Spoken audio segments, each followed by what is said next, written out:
क्या ये विद्यार्थियों, आज हम पढ़ेंगे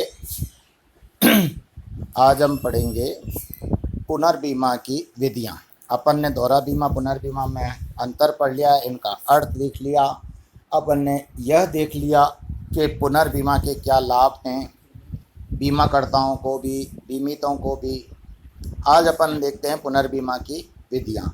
ये कुल है जिसमें से प्रश्न बनते हैं और किसी भी एस्पेक्ट पर प्रश्न बन सकता है, लेकिन मैंने आज जैसा कि आपको कहा, इसमें कुछ ना कुछ वेट आपको प्रश्न पत्र में अवश्य मिलेगा, छोटे प्रश्नों में या ऐसे टाइप में कहीं। तो पुनर्बीमा की विधियों को अपन 3 भागों में बांट सकते हैं। नंबर 1 है ऐच्छिक विधि। ऐच्छिक विधि से तात्पर्य यह है, जैसा कि अगर आप एक बार रीडिंग कर लेंगे तो नाम से भी स्पष्ट है कि इसमें बीमाकर्ता, मूल बीमाकर्ता और पुनर्बीमाकर्ता दोनों की इच्छा पर निर्भर है कि पुनर्बीमा करवाया जाए अथवा नहीं, और पुनर्बीमा किया जाए अथवा नहीं। जब भी किसी बीमाकर्ता के पास वह कोई ऐसा बड़ा प्रस्ताव स्वीकार कर लेता है जो कि उसे लगता है कि उसके सामर्थ्य से बाहर उसने स्वीकार कर लिया है, तो वह जितना अधिक कि उसे लगता है कि इतना अतिरिक्त मैंने मेरे सामर्थ्य से बाहर स्वीकार कर लिया है, उसके पुनर्बीमा के लिए विभिन्न बीमाकर्ताओं से संपर्क करता है। विभिन्न बीमाकर्ता के समक्ष उसको जितनी राशि का वह पुनर्बीमा कराना चाहता है, अर्थात अपने द्वारा वहन किया गया जितने जोखिम को हस्तांतरित करना चाहता है, उसके लिए प्रस्ताव अलग अलग बीमाकर्ताओं को करना पड़ता है।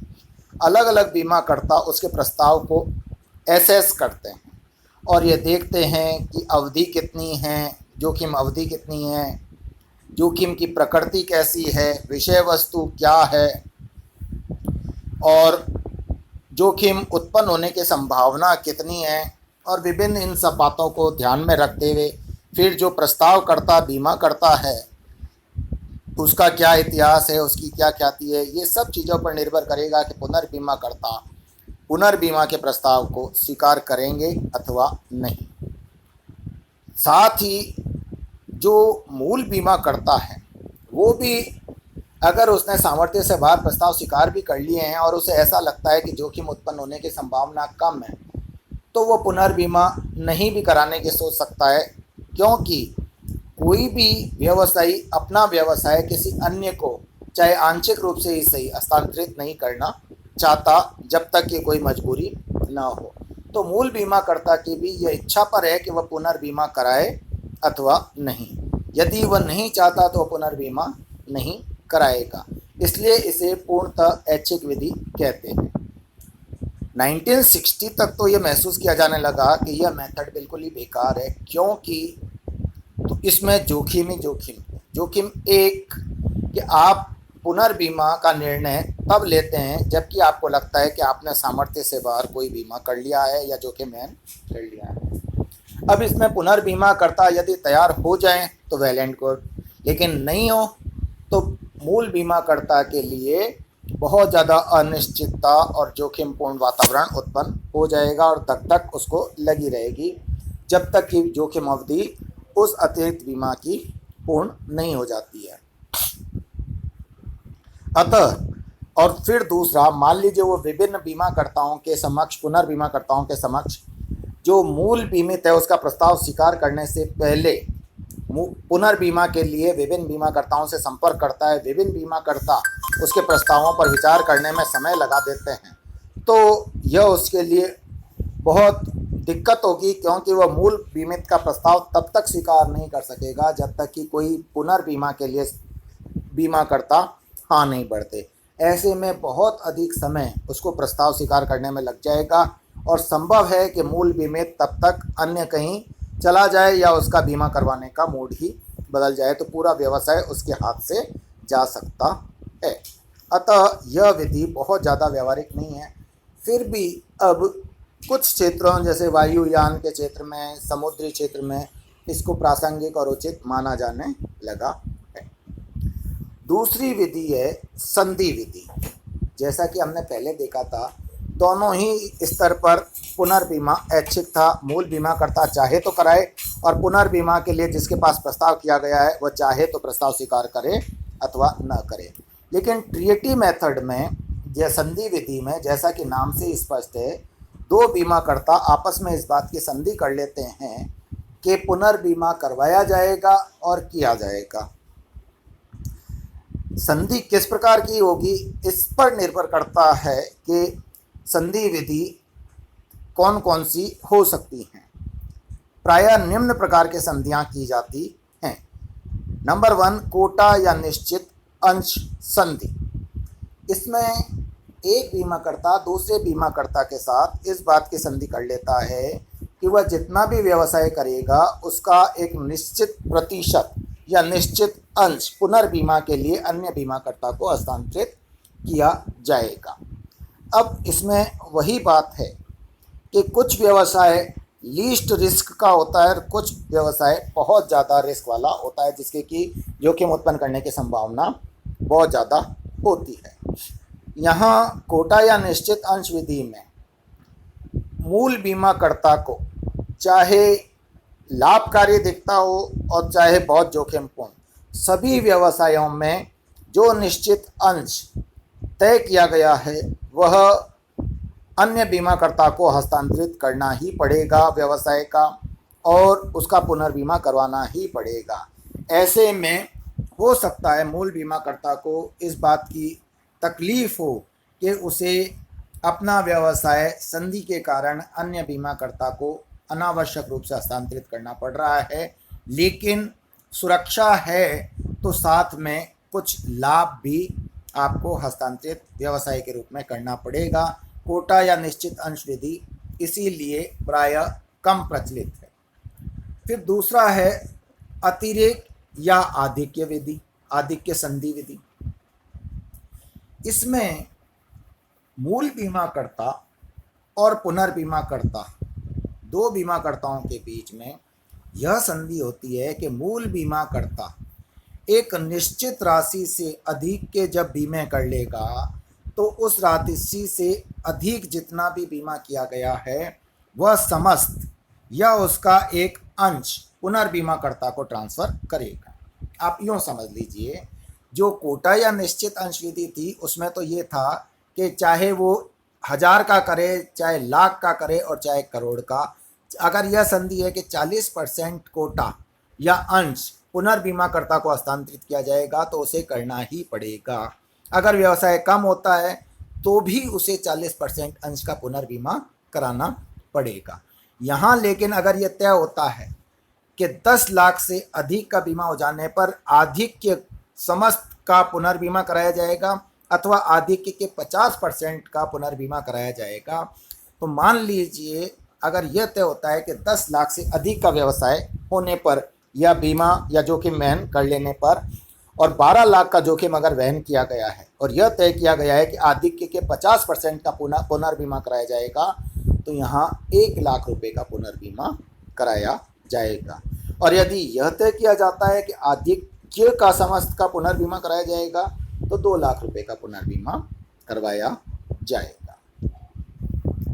तीसरी विधि है हानि आधिक्य विधि। यहाँ आप ये देखिए, सेकंड विधि में अतिरेक या आधिक्य किस पर था? वहन की गई जोखिम पर, अर्थात कितनी बीमा राशि का आपने बीमा किया है एक निश्चित बीमा राशि से अधिक का बीमा करने पर। ये है हानि आधिक्य संधि, यानी एक्सेस ऑफ लॉस ट्रिएटी। इसमें दो बीमाकर्ता आपस में यह संधि करते हैं कि मूल बीमाकर्ता को यदि एक वर्ष विशेष में एक निश्चित राशि की हानि से अधिक वहन करनी पड़ती है तो आधिक्य, जो हानि का आधिक्य है, उसका पुनर्बीमाकर्ता को भुगतान करना होगा। इस प्रकार की संधि अगर की जाती है तो यह हानि आधिक्य संधि होती है। यह बहुत कम प्रीमियम पर इसलिए हो सकती है कि एक निश्चित राशि से अधिक की हानि होने पर कि अधिक की हानि मूल बीमाकर्ता द्वारा वहन करने पर ही पुनर्बीमाकर्ता का दायित्व उत्पन्न होगा, और इसके चांसेस लीस्ट पॉसिबल है, क्योंकि मूल बीमाकर्ता जो बीमा करता है पहले ही उसने जोखिम की संभाविता के आधार पर प्रीमियम लिया, वो जोखिम होने की संभाविता भी कम होगी, और फिर एक निश्चित सीमा तक हानि तो वो स्वयं वहन कर ही रहा है, उस सीमा से अधिक हानि वहन करनी पड़ जाए इसकी संभाविता और भी कम होगी। तो पुनर्बीमाकर्ता का इसमें दायित्व संयोगिक है। यद्यपि पूरे बीमा में दायित्व संयोगिक ही होता है, लेकिन इसमें संयोग के घटित होने की संभावना लीस्ट पॉसिबल रहती है, इसलिए कम प्रीमियम पर कर लिया जाता है। चौथा है हानि आधिक्य अनुपात या हानि रोको संधि, एक्सेस ऑफ लॉस रेशियो और स्टॉप लॉस ट्रीएटी। इसमें आप देखिए, पहली दो जो विधियां हैं, कोटा या निश्चित संधि विधि और अतिरेक या आधिक्य संधि, इसमें डिपेंड करता है कितनी बीमा राशि का आप बीमा करते हैं। तीसरी विधि में पुनर्बीमाकर्ता का दायित्व निर्भर करता है इस पर कि एक निश्चित राशि की हानि से कितनी अधिक हानि मूल बीमाकर्ता को वहन करनी होती है। इस चौथी विधि में यह है कि एक मतलब मूल बीमाकर्ता वर्ष पर्यंत कितनी प्रीमियम आय अर्जित करता है, और उस प्रीमियम आय का एक निश्चित प्रतिशत यदि उसे क्षतिपूर्ति के रूप में, हानि के रूप में, दावे के रूप में भुगतान करना पड़ जाए तो कोई दिक्कत नहीं है। लेकिन अगर उस प्रतिशत से अधिक भुगतान करना पड़ता है तो मूल बीमाकर्ता की एडमिनिस्ट्रेटिव कॉस्ट भी वसूल नहीं होंगी, उसको नॉर्मल प्रॉफिट भी नहीं मिलेगा, और वह ऐसी स्थिति में अपने को संकट में पाएगा। अब ये परसेंटेज वो निर्धारित कर लेता है कि एक वर्ष में कलेक्टेड प्रीमियम का कितना परसेंट उसके पास नॉर्मल रूप में बचना चाहिए। से फॉर एग्जांपल, अगर उसे लगता है कि कुल प्रीमियम का 20% तो उसको एडमिनिस्ट्रेटिव कॉस्ट आदि बियर करने के लिए चाहिए ही, तो वो यह संधि कर सकता है पुनर्बीमाकर्ता से कि एक निश्चित वर्ष में अगर प्राप्त प्रीमियम के 80% से ज़्यादा का दावा भुगतान के रूप में राशि उसे बीमितों को अदा करनी पड़ जाए, तो जितनी अधिक राशि मतलब प्राप्त प्रीमियम के 80% से अधिक जितनी भी राशि दावा भुगतान के रूप में दी जाती है वह पुनर्बीमाकर्ता को वहन करनी पड़ेगी। इसे कहते हैं हानि आधिक्य अनुपात या हानि रोको संधि। तो संधियां ये 4 तरह की हो सकती हैं। तीसरी विधि है pool Vidhi. This is simplest method, और प्रायः ऐसा मेथड अगर कम बीमा करता हो तो उनका कार्टेल फॉर्म हो सकता है। जैसा कि आपने ओलिगोपोली में देखा, ओलिगोपोली में अल्पाधिकार जिसे कहते हैं, बहुत कम कॉम्पिटिटर्स होते हैं, और वो अगर सारे आपस में मिल जाएं तो एक तरह से वो मोनोपोली एक्सरसाइज कर सकते हैं। इस पूल विधि में ये होता है कि जितने भी बीमा करता होते हैं या अधिकांश उनमें से आपस में समझौता कर एक पूल बना लेते हैं। सारा प्रीमियम जितना भी आता है उस पूल के फंड में जाता है, जितने भी दावे निपटाए जाते हैं उस पूल में से उनका भुगतान किया जाता है, और वर्ष के अंत में जितनी भी राशि शेष बचती है वो सभी बीमाकर्ताओं को जो कि पूल के सदस्य हैं उनके द्वारा किए गए व्यवसाय के अनुपात में बांट दी जाती है। ये मेथड इतना बढ़िया है कि इसमें नए बीमाकर्ता, छोटे बीमाकर्ताओं के हितों का तो भरपूर संरक्षण हो जाता है, क्योंकि वो उन्हें अधिकाधिक बीमा आकर्षित करने से पहले सोचना नहीं पड़ेगा कि वह जो उत्पन्न दायित्व हैं उनको वहन कर पाएंगे अथवा नहीं, क्योंकि पूरा पूल एक तरह से बीमा करता है और पूरे पूल का जोखिम होता है जितना भी व्यवसाय किया जाता है वह। तो ये कुल जो बीमा की विधियां हैं पुनर्बीमा की 3 हुई मुख्यतः। तो नंबर 1 ऐच्छिक विधि, नंबर 2 संधि विधि, और नंबर 3 पूल विधि। हाँ, संधियां 4 प्रकार की हो सकती हैं, जैसा कि आपने देखा, कोटा या निश्चित अंश संधि, अतिरेक या आधिक्य संधि, हानि आधिक्य संधि, और हानि आधिक्य अनुपात या हानि रोको संधि। तो पुनर्बीमा की ये विधियां हैं। अगर मान लीजिए इस पर बड़ा क्वेश्चन आ जाता है तो आप न्यूमेरिकल एग्जाम्पल देकर समझाकर उसको बड़ा कर सकते हैं। बाकी कॉन्सेप्ट है वो इतना ही है जितना कि अपन ने डिस्कस किया। Thank you.